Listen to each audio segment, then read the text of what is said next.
मैं Suman Gupta, associate professor, राजकीय कला महाविद्यालय कोटा। मैंने अभी तक आपको विज्ञान का अर्थ, विज्ञान का की विशेषताएं, साथ ही वैज्ञानिक पद्धति का अर्थ, वैज्ञानिक पद्धति की विशेषताएं बताई हैं। अब मैं आपको वैज्ञानिक पद्धति के चरणों के बारे में बताने जा रही हूँ, जिनसे गुजरकर कोई भी अनुसंधानकर्ता द्वारा एकत्रित तथ्य वैज्ञानिक तथ्य कहलाए जाते हैं। यहाँ हम वैज्ञानिक पद्धति के विभिन्न चरणों का विवरण प्रस्तुत करेंगे। ये चरण निम्नलिखित हैं।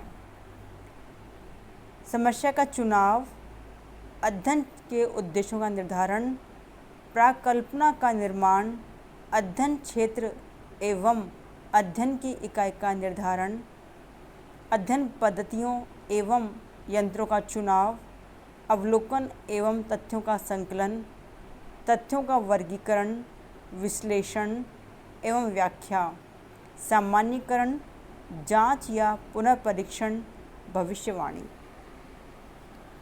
इन चरणों से गुजरकर हम अनुसंधानकर्ता तथ्यों का संग्रह करता है।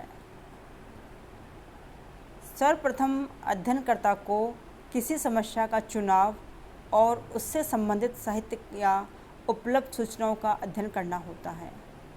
समस्या का चुनाव काफ़ी सोच विचार के पश्चात पूर्व ज्ञान एवं पूर्व अवलोकन को ध्यान में रखकर किया जाना चाहिए।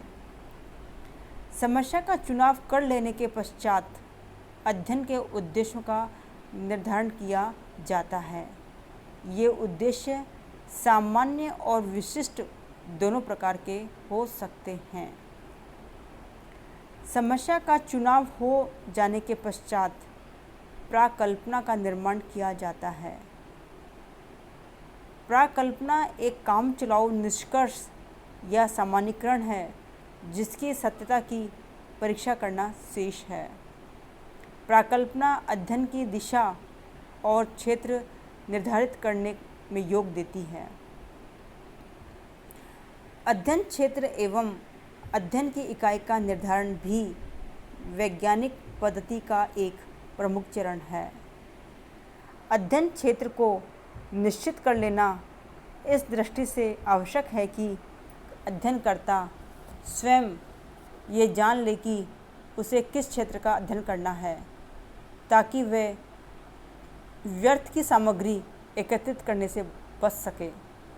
यदि अध्ययन क्षेत्र काफ़ी बड़ा है और क्षेत्र की प्रत्येक इकाई का अध्ययन करना संभव नहीं है, तो निर्देशन विधि की सहायता से कुछ इकाइयों का चुनाव कर लिया जाता है और उन्हीं का अध्ययन किया जाता है। क्षेत्र का निर्धारण कर लेने के पश्चात अध्ययन हेतु अध्ययन पद्धतियों एवं उपकरणों का चुनाव किया जाता है।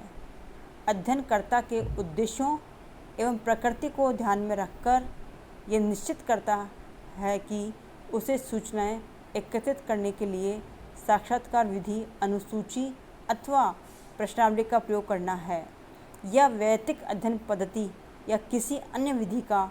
यदि वह साक्षात्कार विधि का प्रयोग कर रहा है, तो अध्ययन के उपकरण के रूप में वह साक्षात्कार निर्देशिका भी तैयार करता है।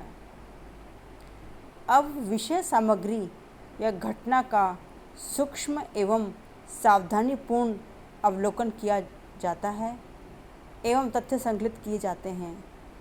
अवलोकन के अतिरिक्त अध्ययन की किसी अन्य विधि का सहारा भी तथ्य संकलन हेतु लिया जाता है। संकलित तथ्यों को लिखा जाता है। तथ्यों का वर्गीकरण, विश्लेषण एवं व्याख्या भी वैज्ञानिक पद्धति का प्रमुख चरण है। एकत्रित तथ्यों को समानताओं के आधार पर अलग अलग वर्गों में बांटा जाता है। फिर सारणियाँ तैयार की जाती हैं एवं तथ्यों का विश्लेषण किया जाता है। कार्य कारण संबंधों का पता लगाया जाता है। तत्पश्चात सामान्यीकरण किया जाता है, अर्थात वर्गीकृत तथ्यों के प्रतिमान के आधार पर निष्कर्ष निकाले एवं सामान्य नियम बनाए जाते हैं।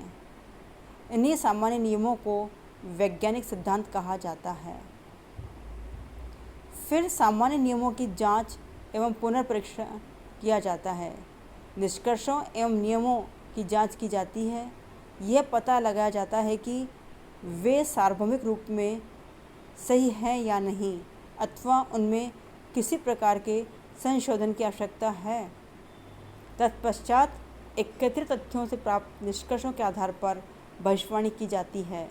भविष्य की घटनाओं के संबंध में पूर्वानुमान लगाया जाता है। इस प्रकार जब किसी विषय की अध्ययन वस्तु इस वैज्ञानिक पद्धति को काम में लेते हुए प्राप्त की जाती है, वह विषय विज्ञान कहलाने का अधिकारी है। सही ज्ञान के संचय का आधार वैज्ञानिक पद्धति है। कार्ल पियर्सन ने लिखा है, सत्य के लिए लघु मार्ग नहीं है। विश्व का ज्ञान प्राप्त करने के लिए वैज्ञानिक पद्धति के द्वार से गुजरने के अतिरिक्त कोई अन्य मार्ग नहीं है। इस प्रकार प्रत्येक वैज्ञानिक अध्ययन क्रमबद्ध एवं व्यवस्थित होता है और वैज्ञानिक पद्धति के चरणों से गुजरते हुए हमें तथ्यों का संग्रह करना पड़ता है।